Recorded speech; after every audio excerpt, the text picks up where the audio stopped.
Oke.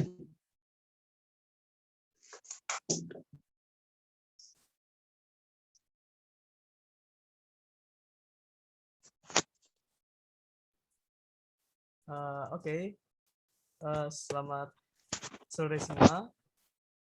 Kembali lagi dengan kami.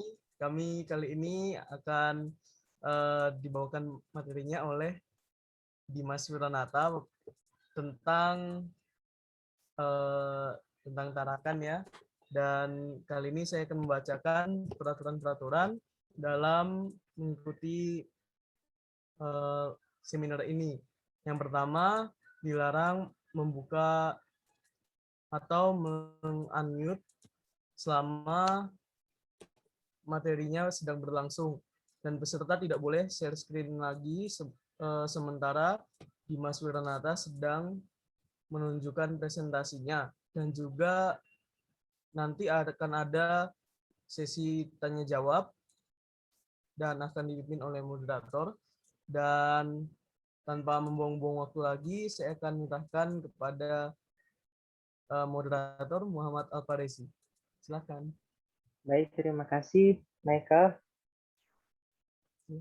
Ya, itu sudah. Mungkin langsung saja untuk materinya, Dimas. Saya kasih ke Dimas langsung. Oke, baiklah. Untuk mempersingkat waktu, saya akan langsung memulai materi pada hari ini, yaitu adalah materi tentang sejarah, terutama sejarah tentang kota saya, yaitu Kota Tarakan. Di sini saya akan membahas tentang judul dari seminar ini adalah Tarakan Pearl Harbor Indonesia. Bagi kalian yang tidak tahu Pearl Harbor adalah sebuah kejadian atau event pada awal invasi Jepang di tahun 1943 di Amerika. Itu ada nama tempatnya Pearl Harbor.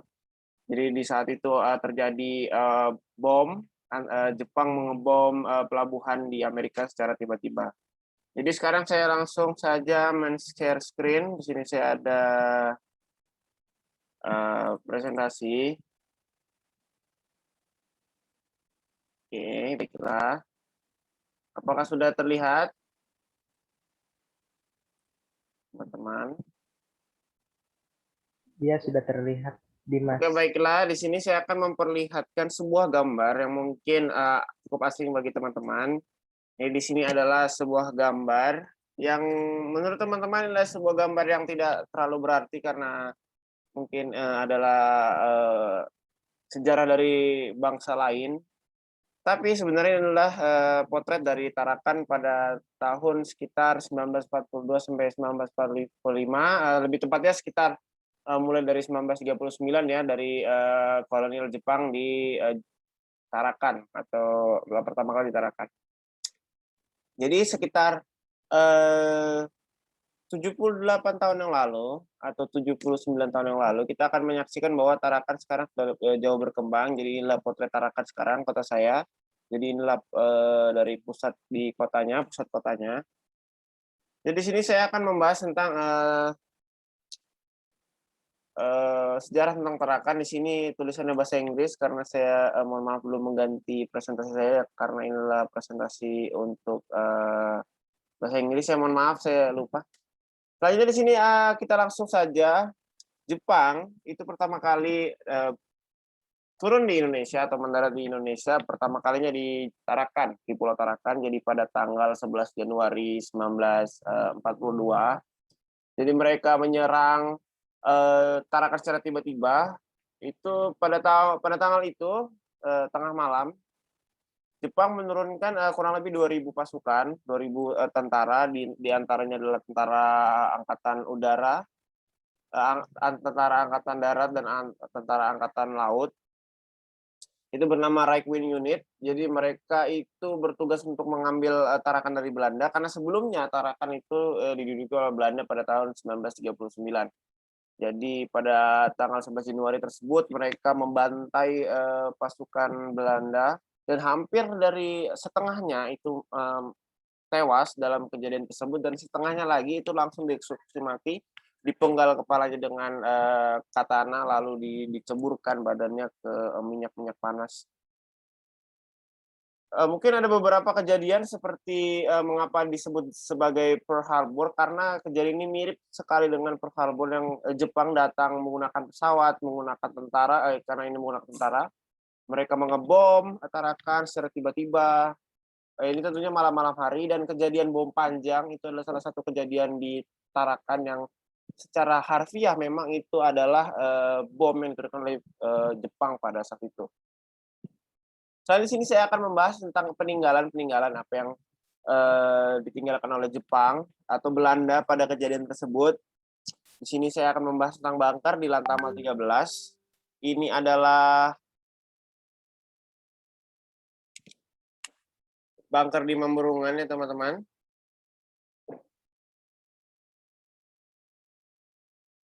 Baiklah, saya ada video untuk teman-teman sekalian.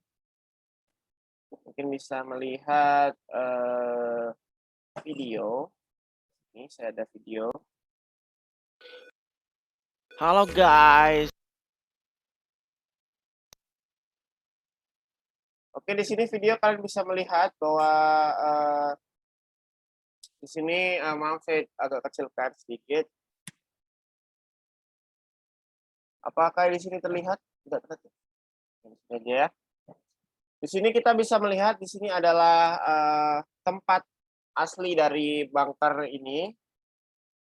Bangkar ini adalah sebuah bukit ya teman-teman, sebuah bukit yang diisi oleh bangker dan meriam yang dibuat oleh Belanda pada saat itu. Di sini adalah pas di pinggir jalan, di pinggir tepi jalan. Lalu di sini ada jalan masuk menuju ke area bangker dan area meriamnya.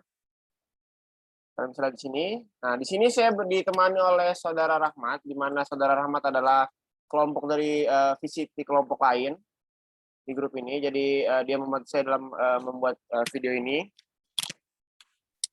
Selanjutnya di sini adalah kita akan menemui bangker pertama, di mana bangker pertama ini difungsikan sebagai bangker logistik ya teman-teman. Jadi kalian bisa melihat di sini dia terletak di bawah bukit. Bangker ini kondisinya masih sangat bagus sekali untuk dilihat dari tahun dan kejadian yang telah dilewati oleh bangker ini. Jadi ketika kita masuk, bangker ini dipisahkan oleh dua ruangan ya teman-teman. Di sini ada ruangan pertama, lorong seperti itu. Selanjutnya untuk bagian luar ini masih sangat bagus sekali. Untuk seukuran bangker perang, memang sangat lumayan bagus. Selanjutnya di sini ada kita menemukan jalan, atau kita akan menemui jalan untuk ke arah atas dan ke arah samping dari bukit tersebut. Dan hal yang selanjutnya kita akan lihat di sini adalah sebuah meriam, bukan sebuah meriam, tapi ada 3 meriam lebih tepatnya. Inilah meriam yang dibuat oleh Belanda pada saat itu, dan saya sedikit menceritakan kejadian, menceritakan sedikit fakta bahwa mengapa Jepang dapat mengambil alih Tarakan dengan mudah. Kebetulan sekali memang pada saat itu Jepang sangat mudah sekali untuk mengambil alih Tarakan dari Belanda, dan hal ini memang cukup mengapa karena beberapa orang memang kurang tahu faktanya bahwa bangunan-bangunan ini, bangker terus meriam itu secara teknis memang dibuat oleh arsitektur atau insinyurnya ya, secara kasarnya gitu ya.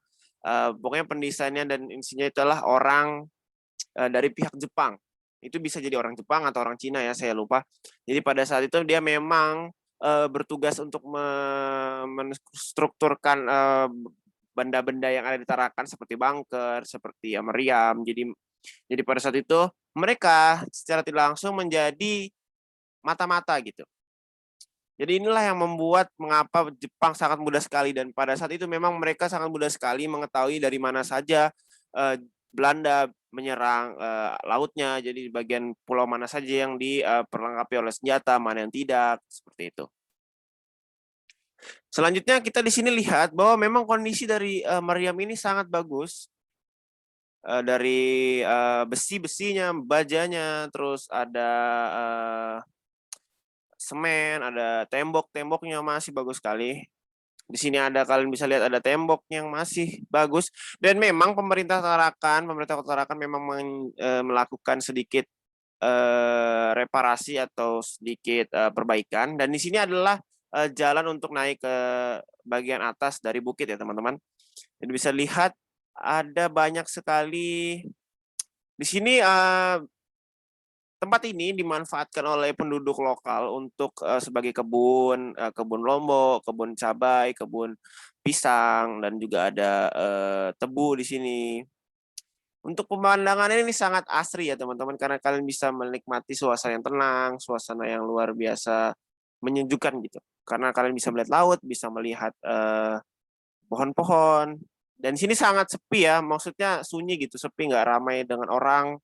Jadi cocok sekali untuk bagi teman-teman yang ingin piknik atau segala macam.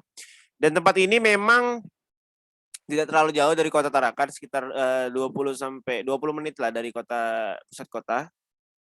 Selanjutnya di sini ada tangga, mungkin kalian akan cukup capek ya, jadi pada saat naik ke atas bukit. Dan di sini adalah pemandangan. Jika kalian sudah sampai di atas, kalian bisa melihat laut, kalian bisa melihat kapal, kalian bisa melihat pulau, kalian bisa melihat laut, yang memang di laut ini adalah Laut Sulawesi ya. Jadi di depan sana itu adalah Pulau Sulawesi. Selanjutnya di sini akan menjelaskan tentang bunker. Di sini ada bunker selanjutnya. Di sini saya akan menjelaskan bunker. Oke, di sini bunker. Bunker-bunker ini dibangun pada tahun 1938 ya teman-teman, yang dibuat oleh pihak Jerman. Jadi pada saat itu pihak Belanda, bukan Jepang. Jadi pada tahun 1938 ini memang Perang Dunia belum pecah. Jadi pendudukan Belanda masih dipegang oleh Jerman, seperti itu, yang mengkolonial Tarakan. Jadi pada tahun 1938 Belanda, kita sebut saja Belanda, membuat bunker, membuat meriam, membuat kilang minyak. Jadi pada saat itu kilang-kilang minyak yang kalian lihat di Tarakan itulah buatan Belanda. Jadi bisa buatan Belanda dan buatan Jepang juga. Jadi itu sangat bersejarah sekali. Saya posisi Belanda saat itu merupakan negara jajahan Jerman, seperti yang saya sebutkan. Tarakan merupakan salah satu panggung dari Perang Dunia Kedua pada tahun 1939 sampai 1945. Karena memang jika kalian lihat sejarah, Tarakan pasti ada dalam sejarah Jepang atau Indonesia. Diawali dengan pendudukan kolonial Belanda, bunker pengintai yang ada di wilayah peninggi lama, Bandara Juanda Tarakan. Jadi pada awal atau bangunan pertama kali itu adalah Bandara Juanda. Jadi di Bandara Juanda itu terdapat satu bunker di situ. Jadi memang bagi kalian yang belum tahu, Bandara Juanda atau Juanda Airport itu memang dibuat oleh Belanda. Awal mulanya, asal pelandasan itu dibuat oleh Belanda, bukan oleh pemerintah dari Kota Tarakan. Seperti itu. Ini kita bisa lanjut. Kita lanjut, teman-teman. Di sini ada bunker yang mungkin kalian tidak bisa masuki karena di sini terdapat air di dalamnya. Selanjutnya di sini ada bunker lagi. Nah, di sini di bunker ini adalah bunker ketiga. Bunker ketiga ini terisi air juga, dan kebetulan memang bunker ini tidak digali ya pintunya karena tertutup oleh tanah, Nah, di sini adalah ada contoh bagaimana kerusakan yang terjadi pada tanggal 11 Januari 1942 itu ya teman-teman. Jadi karena dengan mudahnya Jepang menyerang Belanda di Tarakan, mereka bisa mengetahui bunker-bunker, dan alhasil terjadilah kerusakan yang cukup parah di sini. Jadi kalian bisa bayangkan betapa kuatnya bom itu. Terus ini memang adalah sebuah material yang memang kuat. Ini bukan tembok rumah biasa ya, teman-teman. Ini tembok yang luar biasa kuat. Dan di sini, ini karena memang adalah sebuah tempat wisata, jadi kalian bisa menemukan fasilitas-fasilitas yang mendukung kalian berwisata di sini. Contohnya adalah gazebo. Gazebo di sini memang diperuntukkan untuk teman-teman yang ingin santai, ingin ngumpul bareng teman, atau ingin sekedar menikmati pemandangan. Kalian bisa datang sini, duduk-duduk, makan makanan ringan, minum-minum, dan sebagainya seperti itu. Nah, selanjutnya di sini adalah bunker terakhir yang kalian akan temukan di sini ya teman-teman.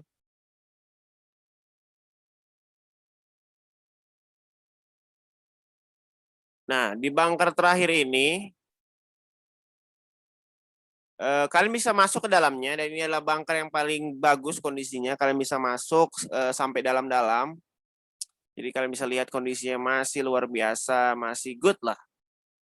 Jadi saya mengundang teman-teman sekalian bagi yang menonton Meet ini setelah direkam atau dikumpulkan, kalian bisa datang ke sini. Saya mengundang sekali untuk kalian datang ke sini untuk bisa melihat peninggalan-peninggalan sejarah yang sebuah fakta, sebuah hal yang tidak bisa kita pungkiri ada gitu ya. Jadi kalian bisa langsung datang ke sini dan mempelajari secara langsung hal-hal yang ada di Kota Tarakan. Dan masih banyak lagi bunker-bunker yang tersebar di Kota Tarakan. Ada makam Tugu Australia, ada makam Prabuan Jepang, ada banyak sekali, dan kalian bisa cari di Google apa aja sih peninggalan di Kota Tarakan itu. Jadi teman-teman, terima kasih, dan sebelum saya menutup presentasi saya akan menjelaskan secara lebih lanjut. Jadi di sini ada penjelasan lengkapnya ya teman-teman. Belanda memang sudah menduduki Tarakan dalam waktu lama ya. Jadi pada tahun 1938 itu memang sebelumnya juga pernah sudah diduduki. Jadi bunker-bunker ini dibuat oleh Belanda dengan kontraktor dari pihak Jepang, atau bisa dibilang penyusup atau mata-mata. Ya, selamat datang bagi yang baru bergabung. Sini kita sudah sampai akhir. Jadi bagi teman-teman yang belum baru bergabung, saya tadi menjelaskan bagaimana peninggalan Jepang atau peninggalan Belanda di Kota Tarakan pada saat penyerangan 1942. Jadi bagi saudara Rahmat yang telah membantu saya dalam membuat video ini, yang baru bergabung, saya ucapkan terima kasih karena dia sudah meminjamkan HP dan menemani saya untuk sini. Jadi kita lanjut.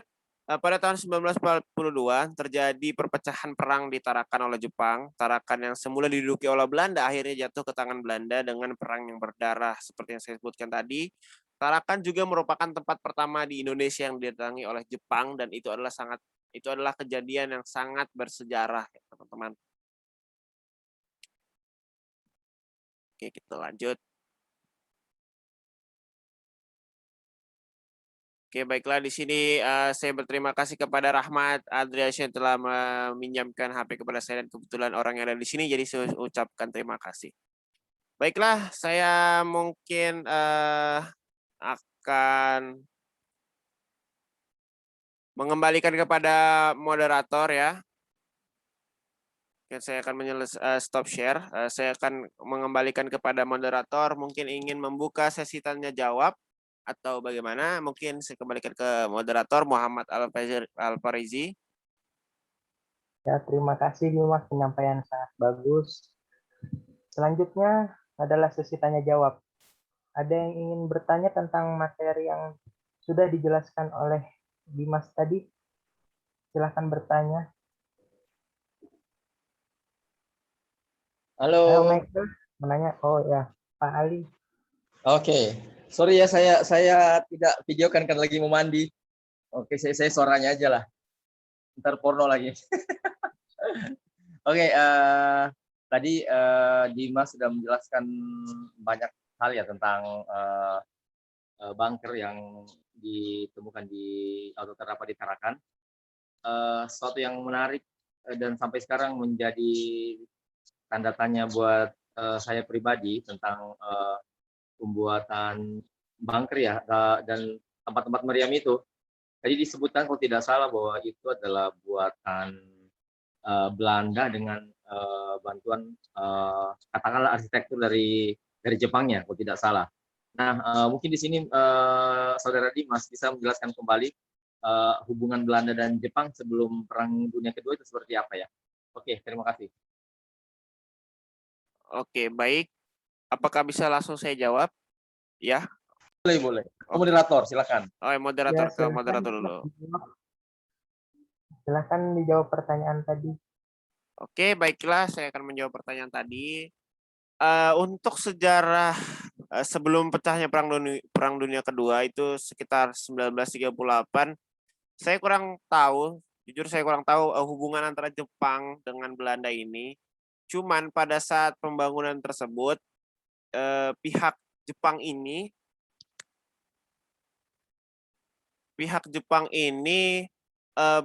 bekerja kepada pihak Jerman atau pihak Belanda ini untuk membangun bunker dan meriam tersebut. Kalau hubungan relasi seperti antar negara saya kurang mengetahuinya. Cuman untuk pada saat itu hanya sebagai kontraktor dan hubungan pekerjaan kontraktor seperti itu saja, Mister. Pada saat itu. Mungkin itu yang bisa saya jawab dari pertanyaan Mr. Ali. Mungkin kalau jika ada kesalahan mohon dimaafkan. Terima kasih, saya akan kembalikan kepada moderator. Bagaimana Pak Ali, sudah terjawabkah pertanyaan? Oke, berarti yang membuat memang pihak Jepang ya atau Belanda, gimana ceritanya? Gimana Dimas? Oke, begini dia Pak. Dari pemaparan yang saya terima pada saat saya belajar itu, jadi bosnya itu adalah Jerman dan kontraktornya atau insinyurnya itu, mandornya lah istilahnya adalah orang dari pihak Jepang itu, kalau tidak salah orang Cina atau orang Jepang itu. Tetapi mereka pada saat penyerangan oleh Jepang, mereka bekerja sama kepada pihak tentara Jepang untuk menyerang Tarakan. Jadi supaya mereka menghubungi atau mengetahui bahwa orang ini pernah bekerja untuk Belanda pada saat pembangunan bunker Tarakan.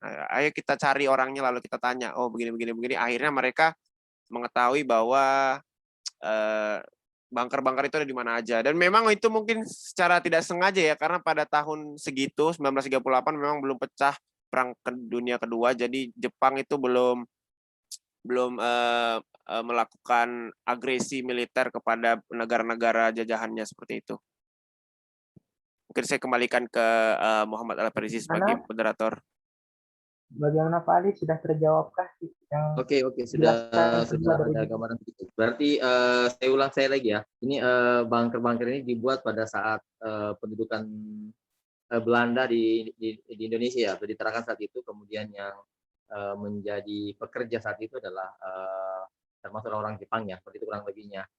Nah, mungkin juga karena tahu banyak tentang bunker itu, makanya Jepang ya dengan mudahnya atau sangat ingin untuk menguasai Tarakan. Oke, Iya, Pak. terima kasih. Lanjut. Terima kasih atas pertanyaannya. Apa ada lagi yang mau ditanyakan? Siapa yang mau bertanya? Saya ingat kayaknya sambil waktunya dimaksimalkan, masih ada kurang lebih 5 menit. Kalau ada yang bertanya atau diskusi, silakan. Nanti 5 menit lagi bisa di close. Jangan kurang waktunya lah. Ya.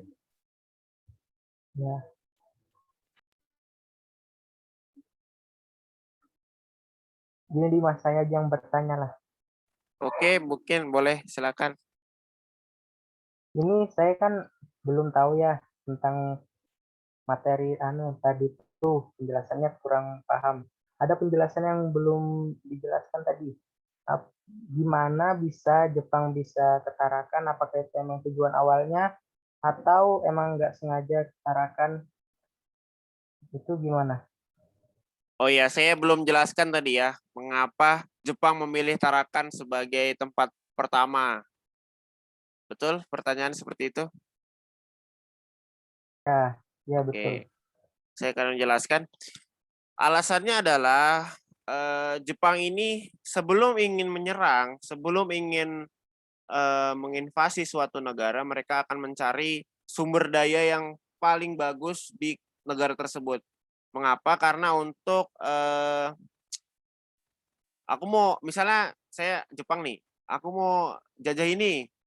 Terus supaya aku bisa memenuhi kebutuhan tentaraku nih, aku harus dapat dulu dapat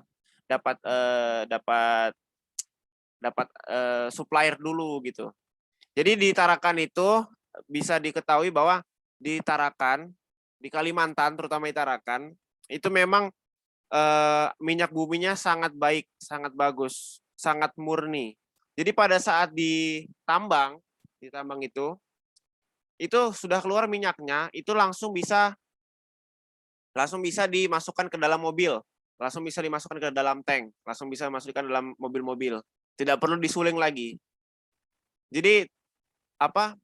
Jadi pada saat itu saya saya pernah mendengar bahwa Jepang itu membagi atau menghasilkan pada tahun itu sekitar 200.000 barel atau 200.000 tong minyak murni. Jadi setelah ditambang langsung dimasukkan ke tank, langsung dimasukkan pesawat, langsung jalan. Kalau di tempat lain dia harus disuling dulu, harus diproses dulu baru bisa digunakan. Jadi mungkin itu alasannya. Jadi Tarakan sebagai supplier dari barang-barang mereka gitu. Berarti memiliki tujuan awal Jepang datang ke Tarakan ya untuk mengambil sumber dayanya, tujuannya. Ya, Nggak tiba-tiba datang gitu kan. Ya. Oke. Baik, terima kasih Dimas. Mungkin ada lagi yang mau bertanya? Saya mungkin bisa menambahkan sedikit jawaban Dimas untuk Mas Alfarezi. Oke, sedikit ya. Yang saya pernah dengar juga selain ini karena minyak di Tarakan bagus kualitasnya, kondisi atau letak geografis Tarakan juga sangat bagus atau strategis untuk bisa mengintai atau bisa melihat daerah-daerah yang lain di Indonesia. Makanya dipilih Tarakan sebagai tempat untuk bisa menginjakkan kaki pertama lah di Indonesia karena posisinya yang sangat strategis untuk bisa memantau atau melihat daerah lain di Indonesia, termasuk jika ada saingan-saingan dari negara lain bisa dipantau oleh radar dan mereka bisa melihat secara langsung. Ya mungkin kurang lebih seperti itu. Terima kasih. Ya, betul sekali Baik, kata Pak terima Ali itu. kasih penjelasan tambahannya. Mungkin sesi tanya jawabnya saya akhiri di sini karena waktunya sudah mau habis ya. Baik, saya serahkan ke Michael, host. Oke. Terima kasih sebelumnya untuk Dimas yang sudah menyampaikan materi ini dengan sangat baik dan materinya juga sangat bagus ya. Materinya juga tentang Tarakan yang dimana adalah kota yang pertama kali diduduki oleh Jepang. Dan apakah Dimas mempunyai suatu kesimpulan akan materi ini? Baiklah, saya akan memberikan kesimpulan singkat bahwa presentasi ini atau seminar ini memiliki kesimpulan bahwa saya ingin memberitahu bahwa di mana sih tempat pertama kali Jepang ditarakan di Indonesia. Karena banyak sekali penyuka sejarah di Indonesia yang hanya mengetahui Jepang menduduki Indonesia selama 3,5 tahun. Jepang ini, tapi mereka tidak tahu di mana awal mula Jepang ini menginjakkan kaki. Ibaratnya orang bertamu, orang cuma tahu sudah di ruang tamu, tapi tidak tahu di mana pintu masuknya. Saya ingin memberitahu bahwa seperti itu. Terima kasih. Oke, bagus sekali penjelasannya. Sepertinya sudah selesai ya materinya, ini berlangsung sudah lama sudah. Oke, sekarang saya tutup. Terima kasih bagi yang sudah hadir di seminar kali ini dan kami meminta maaf jika ada kesalahan teknis dan kesalahan yang lainnya. Dan terima kasih semuanya. Sampai berjumpa di lain hari. Sip.